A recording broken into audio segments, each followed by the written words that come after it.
প্রিয় দর্শক, আমরা এই মুহূর্তে রয়েছি ইসলামী আন্দোলন বাংলাদেশের যে কেন্দ্র কার্যালয়, সেই কার্যালয়ে, এবং তারা যে আজকে সুনির্দিষ্ট সময় যে 3টার দিকে সংবাদ সম্মেলন করার কথা রয়েছে, সেই সংবাদ সম্মেলনে এই মুহূর্তে তারা তাদের যে ব্যানারটি সেটি টাঙানোর চেষ্টা করছেন, কারণ কিছুক্ষণের মধ্যেই নিজেদের অবস্থান কিন্তু স্পষ্ট করতে যাচ্ছে ইসলামী আন্দোলন বাংলাদেশ। জানেন যে আসলে ইসলামী আন্দোলন বাংলাদেশ সহ বাংলাদেশ জামাত ইসলামীর নেতৃত্বে যেই জোটটি রয়েছে, সেই জোট কিন্তু ইতিমধ্যে ভাঙনের পথে। কারণ গতকাল যেই সংবাদ সম্মেলন হয়েছে, সেই সংবাদ সম্মেলন কিন্তু জামাতের নেতৃত্বে যে সংবাদ সম্মেলন, সেখানে কিন্তু তারা ইসলামী আন্দোলন বাংলাদেশ তারা কিন্তু অংশ নেননি। আমরা জানছিলাম আজকে যে সংবাদ সম্মেলন, অর্থাৎ বাংলাদেশ জামাত ইসলামী নেতৃত্বাধীন 11 দলীয় নির্বাচন ঐক্য জোটের যে সংবাদ সম্মেলনে অংশ নেয়নি ইসলামী আন্দোলন বাংলাদেশ। গতকাল সার্বিক বিষয়ে অবস্থান জানাতে কিছুক্ষণ মধ্যেই সংবাদ সম্মেলনে আসছে ইসলামী আন্দোলন বাংলাদেশ। এর আগে গতকাল রাত 8:30টায় ইসলামী আন্দোলন বাংলাদেশের কেন্দ্রীয় প্রচার সম্পাদক শেখ ফজলুল করিম কিন্তু কেন্দ্রীয় যে প্রচার সম্পাদক শেখ ফজলুল করিম গণমাধ্যমকে কিন্তু জানিয়েছেন যে আসলে তারা আজকে যে সমস্যার বিষয়ে তারা কিন্তু সার্বিক অবস্থান স্পষ্ট করবেন।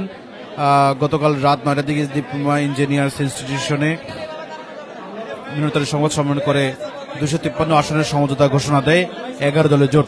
তবে শেষ পর্যন্ত ইসলামী আন্দোলন এতে অংশ নেয়নি।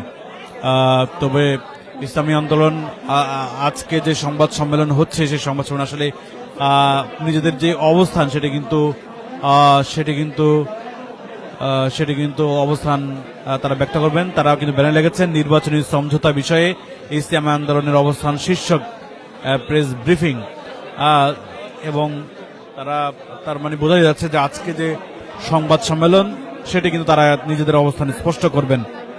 আপনারা জানেন যে গতকাল যে সংবাদ সম্মেলন হয়েছিল, সেই সংবাদ সম্মেলনে ইসলামী আন্দোলনের সংবাদ সম্মেলনে বাংলাদেশ জামাত ইসলামের যে নায়েবে আমির সৈয়দ আব্দুল্লাহ মোহাম্মদ তাহের বলেন যে তাহের কিন্তু যখন ঘোষণা করেছেন, তখন কিন্তু বলেছেন যে বাংলাদেশ জামাত ইসলামী 179 আসনে তাদের দলীয় প্রার্থী দিয়ে ঘোষণা করা হয়েছে।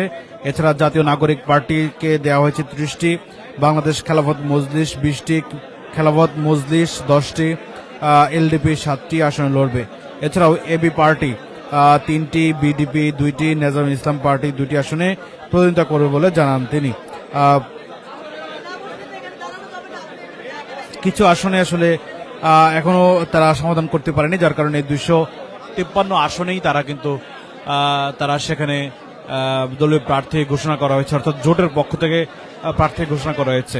গতকাল সংবাদ সম্মেলনে উপস্থিত না হওয়ার পিছনে আসলে কি কারণ থাকতে পারে, সেটি কিন্তু কিছুক্ষণ পরেই ইসলামী আন্দোলন বাংলাদেশ তারা অবস্থান স্পষ্ট করবেন।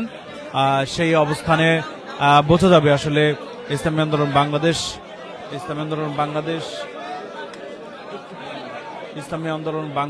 তারা সেখানে ইসলামী আন্দোলন বাংলাদেশ তারা নিজেদের যে অবস্থান সেটি কিন্তু ব্যক্ত করবেন। আমরা দেখতে পাচ্ছিলাম যে আসলে ইসলামী আন্দোলনের নেতারা কিন্তু ইতিমধ্যে উপস্থিত হয়েছেন, এবং তারা কিছুক্ষণের মধ্যেই কিন্তু সংবাদ সম্মেলনে তাদের যে অবস্থান সেটি কিন্তু ব্যক্ত করবেন।